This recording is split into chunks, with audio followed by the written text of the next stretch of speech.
Going everyone, this is Eddie with Joe's Gaming and Electronics. Today I'll be showing you guys how to reset your Beats Pro Fit.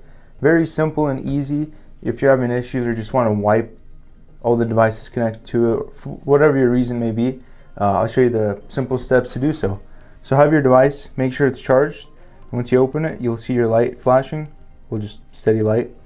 So what we do, we have this button here.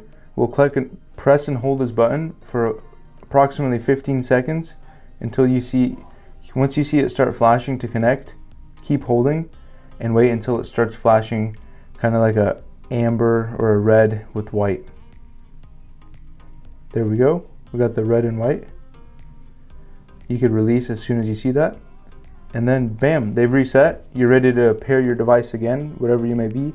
Or if say you're selling it, go ahead, close them up, package them up and sell them. Very simple and straightforward. If you guys have any issues, you could try plugging in a charger cable and resetting it while it's plugged in. If you guys have any questions or comments, feel free to leave them below. We do our best to reply to all your guys' comments. If you have any other electronics, we might have videos on them. So feel free to browse through our channel. We have tons of videos and information out there for you guys. Thanks again for watching. Hope you enjoyed. Have a phenomenal rest of your day.